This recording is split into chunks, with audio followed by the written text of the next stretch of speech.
This video is part of a series of interviews with some of the parachute engineers, scientists, and developers who have been responsible for the most significant and advanced parachute systems of the last half-century, and was created by the Aviation Trail Parachute Museum in Dayton, Ohio. In June 2017, at the American Institute of Aeronautics and Astronautics Forum, Charles Lowry, longtime deceleration researcher and member of the American Institute of Aeronautics and Astronautics, interviewed Phil Delurgio about his work and accomplishments in the parachute industry.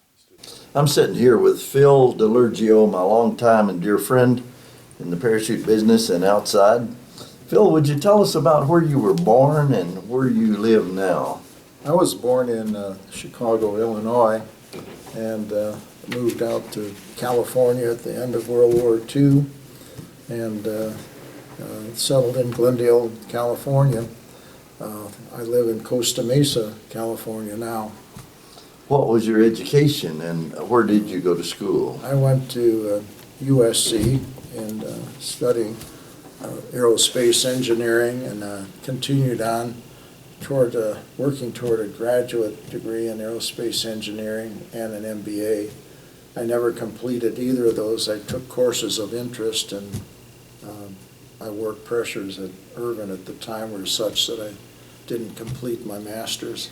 Well, Took the courses that I was interested in. How did you get into parachutes? At the time I graduated in the swing of the aerospace industry in about a 7-year cycle, we were at a low ebb, but the Irving company in Glendale that I knew, because I used to raid their scrap barrels for nylon to make my toy parachutes, was looking for a graduate engineer who liked to collect data, prepare a report on parachutes for ordnance, and interviewed, and they liked me, and I joined the company at that time.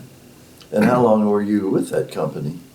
A total of 44 years, with a 2-year sabbatical where I left the company and joined Northrop Ventura, working in the for Theo Knacke in the systems department, working on planetary studies, especially precursor to the Viking program, the Mars landers. I was deputy program manager on that project. So your places you worked were basically Irving Air Chute, which became Airborne Systems eventually, and at Northrop. Absolutely. Okay. Northrop stint for about 2.5 years, and the total span was 44 years. You mentioned a couple of programs. What are the most notable, the best programs you ever worked on, and what did you do? Well, we had the 20K ringsail, which was the backup parachute for the Apollo exploration series cloverleaf that didn't articulate fast enough in the pad aboard mode, and they wanted a ringsail canopy to be the abort mode recovery parachute. We bid against Northrop Ventura and won it, and I was on the team. I was responsible for a lot of the analysis, post-test analysis, developing simulation code. That's where we started the two-body viscoelastically coupled parachute with nonlinear aerodynamics, known as diesel dyne code, starting in the late 60s. And that was notable. And diesel dyne is still used today. It is to much improved form. Much improved form, thanks to Rob Sinclair's work and his staff, and refinement. What other vehicles, what other programs identified by vehicle? Well, from that large ringsail, 189.6-foot ringsail, there was the Kistler K1 cluster, recovering 53,000-pound vehicles with up to a cluster of 6 156-foot ringsails, and the air-launched cruise missile, which we took the M80 warhead out of the air-launched cruise missile and put in a recovery system in a compartment that was about 2,800 cubic inches.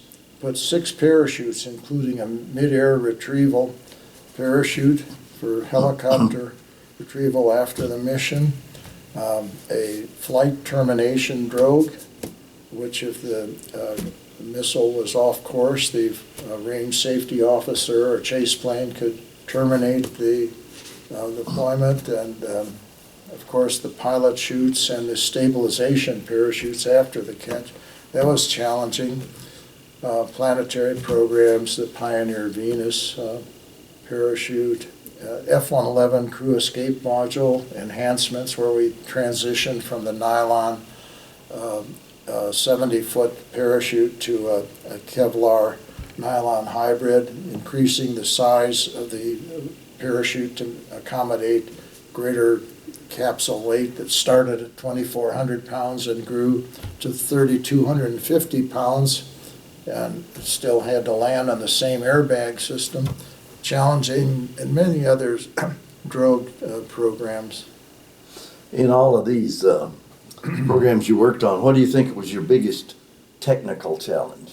I'm sure that Alchem with the pressure packing and multi-stage autoclaving and articulation. Putting a big parachute in a small compartment.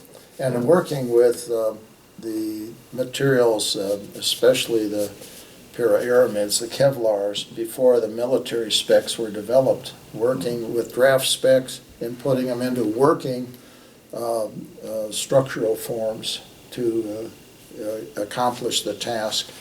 There was a main technical challenge in those days, in the late 70s. Tell us some, you know, of any tales that you'd like to tell us about that that were about your work experience, and some things that might be odd or funny or strange or important that Well, tell us a tale. one of my favorite stories is code name 227. It was one of the largest military recce satellites.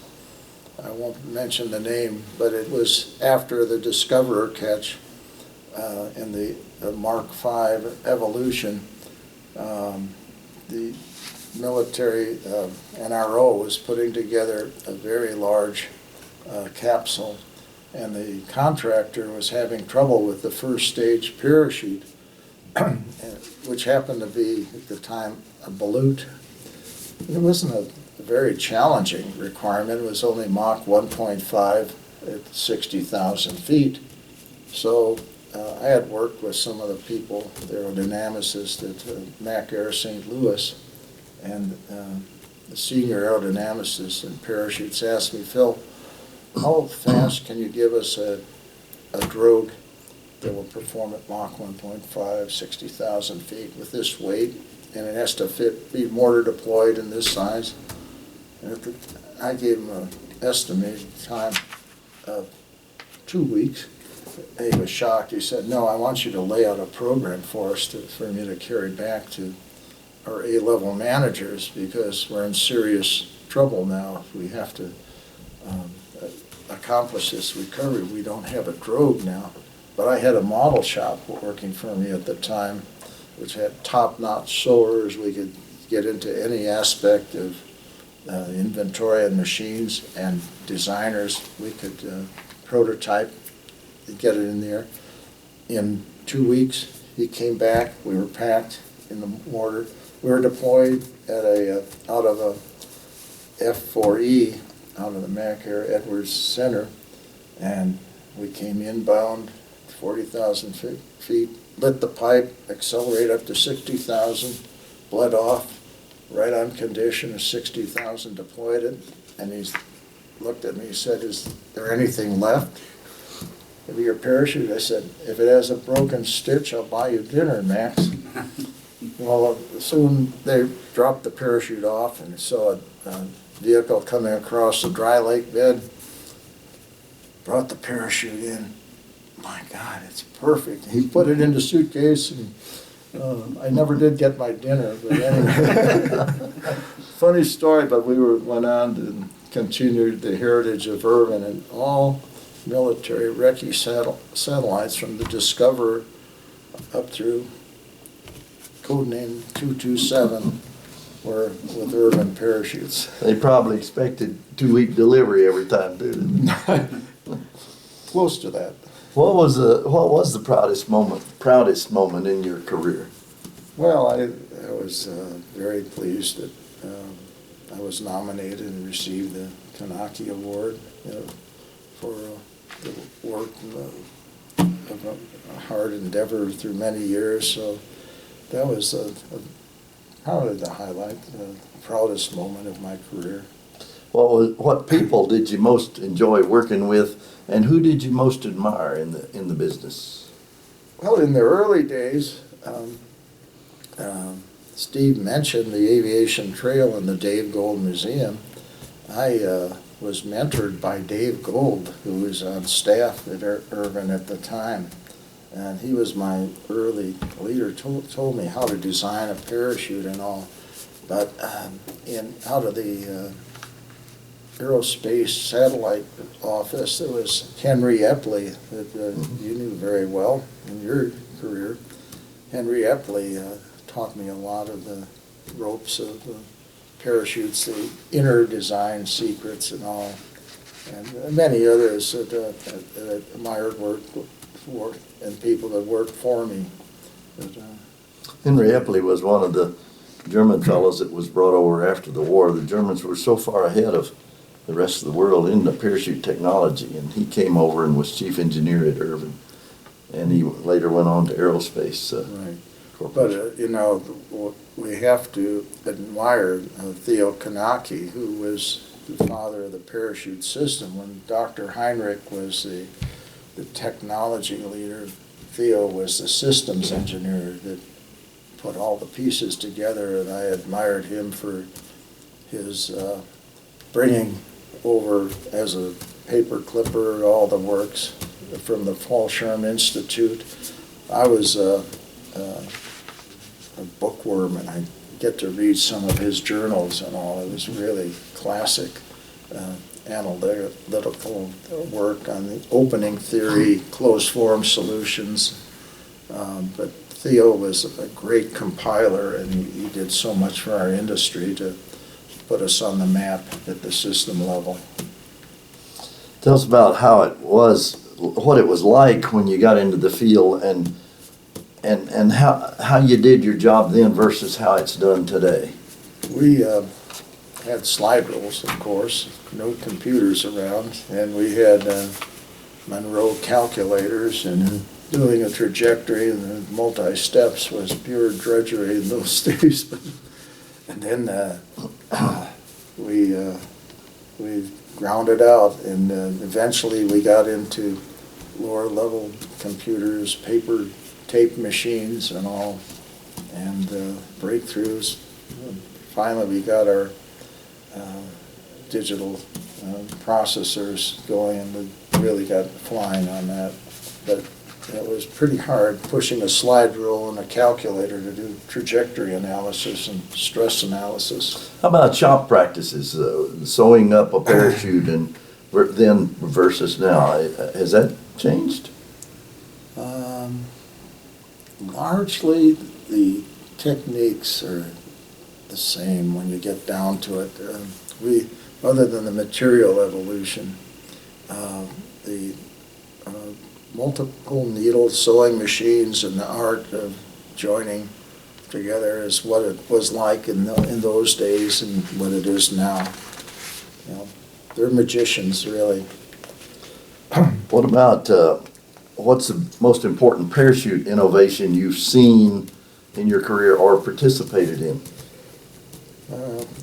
Well, the opening load simulation, two-body coupling of the parachute, and having that working, penetrating into computational fluid dynamics, trying to understand the flow field and wake flow as it interacts with the parachute, the behavior of viscoelastic materials, a lot of advances. I'd like to see that work continue on. Well, what about, what kind of breakthroughs would you like to see occur now in the industry? What do we really need? Continuation of the materials, getting more availability of ultralight, fine denier fabrics so we can make lighter structures to meet the weight fractions that are allowable for advanced missions, especially the planetary missions. We're constrained by, we're a small part of the global textile industry, but an important part, so I'd like to see breakthroughs where possible in materials. You've been in the business a long time, and you've designed and you've helped build, and you've worked with a lot of customers through your years and users of parachutes. So what lessons has your work life taught you through all your experiences? Well, learn from your failures and press on and don't make the mistake again, you know. Learn from the mistake, analyze it, pass it on where possible so others don't make the mistake, document it and carry out, and hard work pays off, you know. You dig into it, you can solve any problem. Mm-hmm. Tell us about your immediate family. Well, I'm retired now, and my wife and I, all the children are out of the nest, enjoying the grandchildren. How many children? Well, I had 4, and my second wife has 3, and grandchildren and all. We have 16 grandchildren, so seeing them come through. Some of them are about to enter college, some are through college, and exciting to see where their careers go and mentor them, give them guidance. What advice would you give to young engineers coming into the field today?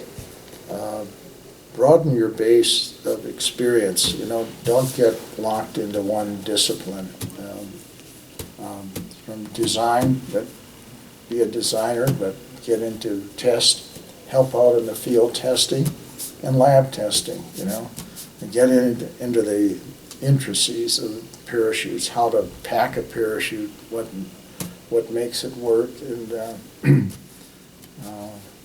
also don't just be a designer, be an analyst as well, whether it be flight test data analysis.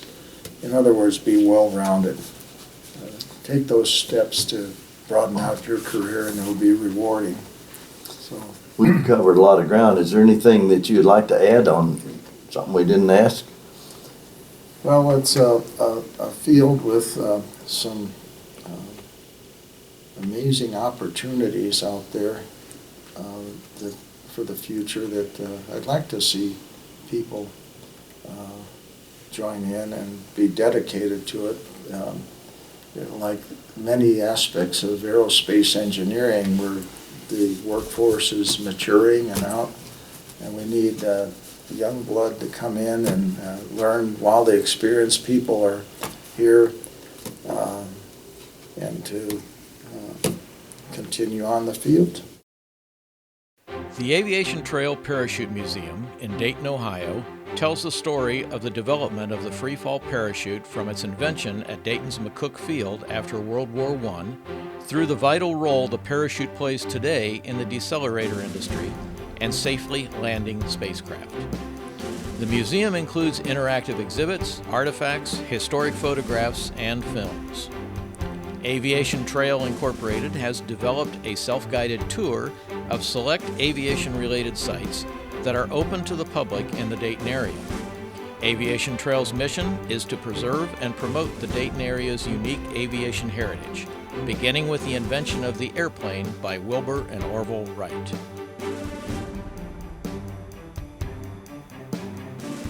Find out more at aviationtrailinc.org.